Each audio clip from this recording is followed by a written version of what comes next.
mga boss, magandang umaga po sa inyo lahat. So ngayong araw na to ay aalis tayo, pupunta tayo sa isang lugar pero hindi ko muna sasabihin sa inyo. Surprise po ito at siguradong magugustuhan niyo po ito mga sir, no? At syempre matagal na po natin itong inaasam-asam. Ngayong bago matapos yung taon ay natupad na po.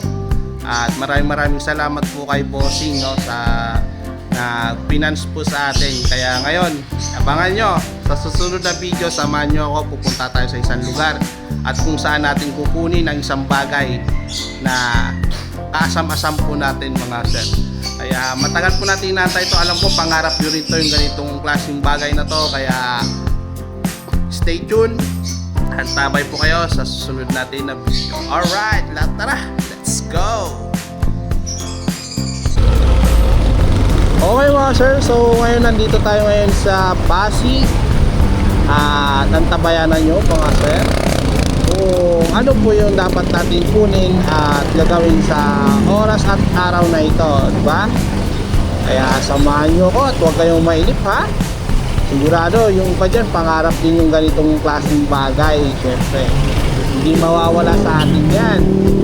So mangarap ka lang at makakamit mo rin yung dapat mo makamit. At sa mga tao naman na hindi matanggap kung anong meron tayo, sa kanila na yan. Huwag na natin intindihin yung mga ganyan tao. Basta gawin nyo lang kung ano yung dapat nyong gawin, yung nakakasaya sa inyo. At syempre, yung pakisama sa tao, importante yun mga sir. Yun lang po pinangahawakan natin, no, mga sir, no, yung pakisama at pagtitiwala natin sa kapwa-tao natin. Medyo may exciting at tuwa yung nararamdaman natin, no. Maraming salamat sa iyo, Bossing. Shout out po sa iyo.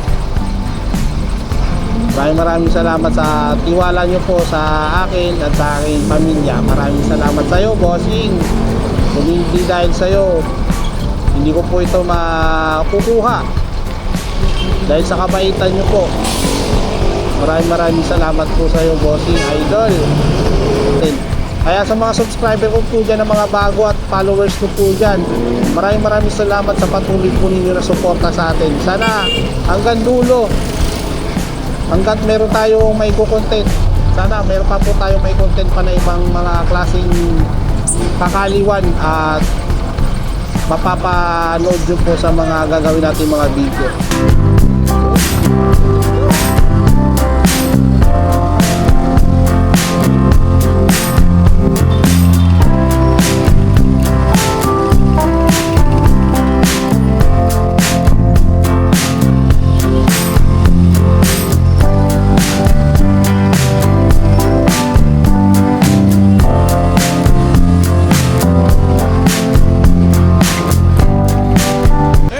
Nandito na tayo ngayon sa area kung saan tayo kukuha ng bagong unit. So dito po pala yan sa Pasig. Tapat na po sila ng Jade Gasoline Blue. So yan, at katabi rin po siya ng BDO. Madali lang po mahanap po ito kahit sa Google Map o Waze. Wazeable po siya. And then itong store na to, nagpa-vlog din po dito si Madam. So ngayon sisilipin natin ngayon yung unit na balak nating kunin. So yan, ito, ganda ng white to, chameleon white at saka chameleon green. Meron din po doon gray. Napakaganda ng kulay na, tsaka napakaangas talaga ng pormahan ng motor na to. So hindi po pala nakakaalam at ang pangalan po ng motor na to, Naga 155 SYM po siya mga sir. So yun, meron din po sila dito mga Bristol. Yan, naka-reserve na po yung iba dito. Tapos yun doon, ito po yung available nila na kulay at saka available po nila na unit. So yun, antay lang natin at asikasuhin nila yung papel para mailabas na po natin sa araw din na to. So yun mga boss, ha, eto, tignan nyo naman, no. Napakaganda ng ilalim nyo.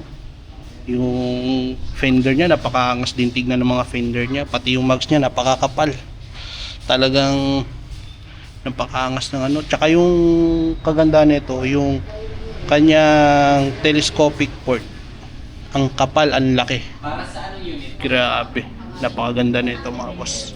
Sige, pipili tayo ng unit. Let's go.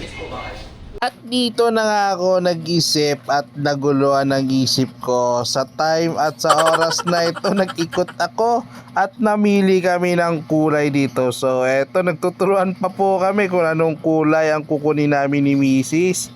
Talaga naman mapapaisip at maguguluhan yung isip mo dito. At dito tinuturo sa amin ng staff kung ano po ang pinaka best seller sa kanila na unit na kulay. So ayan, sinisipat-sipat pa po yan ni Madam kung ano po talaga ang dapat namin kunin. Kinukumbinsi kami, ito yung gray o yung isang green mamba. At syempre dito kami nag-usap at nagtanong-tanong kami sa kanya kung ano talaga ang pinaka the best na kulay. At syempre yan, at sinipat na naman ni Madam ang naka-reserve. So dyan napaisip din ako no mga sir sa unit na yan, sa kulay ng unit at sa ganda ng pormahan ng motor na ito. So eto, sumilip pa po kami at nag-usap pa po talaga kami ng maidiinan. Kaya talagang todo namin pinag-usapan yan ng staff dito.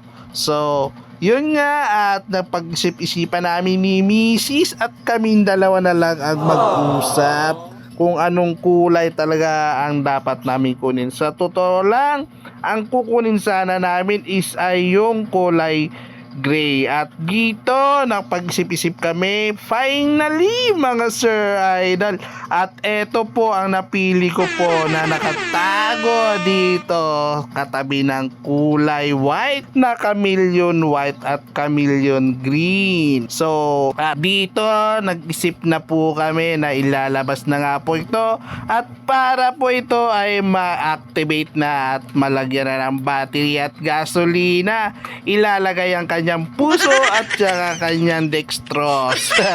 Dextrose sa ano yan, hospital.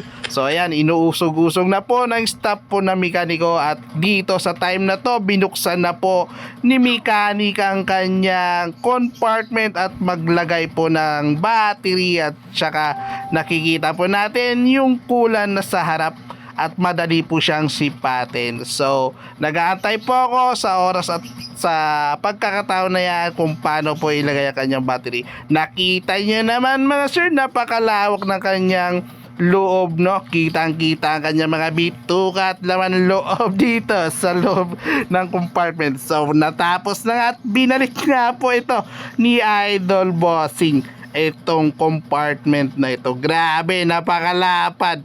Halos kasya isang box ng isda dito kung sakaling mamamalengke ka man. Lahat ng dala mo, kasyang-kasya, maluwag pa yan mga sir. Grabe, napakasolid talaga na napili kong unit na to. Okay po mga sir, no, na-activate na po ito. So tayo po mag first starting po nito ng motor na to ng unit natin. So yan, titingnan natin, pakinggan nyo mga sir. Okay. Yun o, ganda, smooth na smooth yung starting niya, diba? Buhay na mano tayo mga boss. Ayan, zero mileage po yan, oh. Napakaganda ng panel niya, napaka solid po niya mga boss. Kaya sa mga naghanap ng unit, napakarami po lang unit dito na available.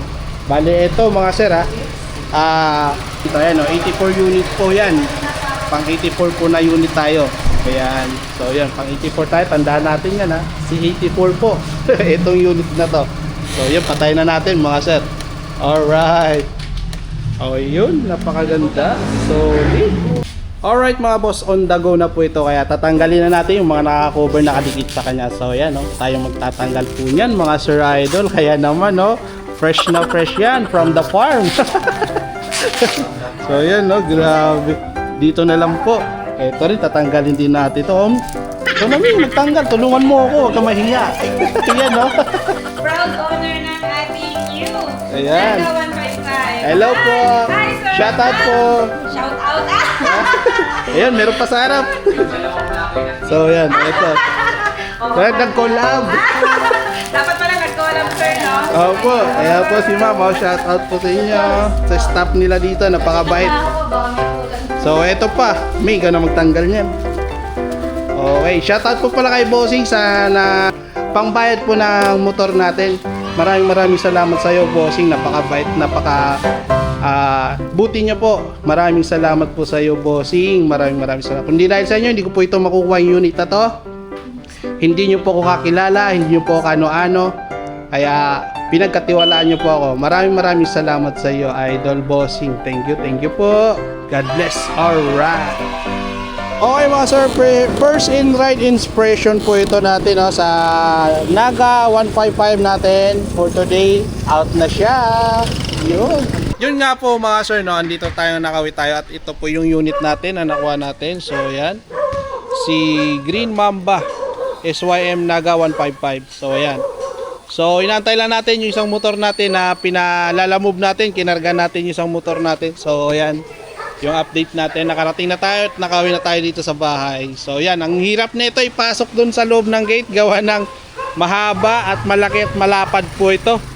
Kaya gagawa ko ng paraan, papalam ko sa may-ari yung gate, bubuksan namin. So yun, hanggang dito lang, antayin ko lang po yung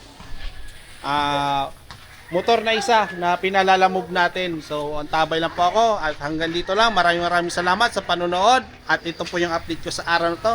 Yes! So yun, maraming salamat. God bless po sa inyo mga sir. Thank you po sa lahat po na manonood at supporter po natin dyan. Alright!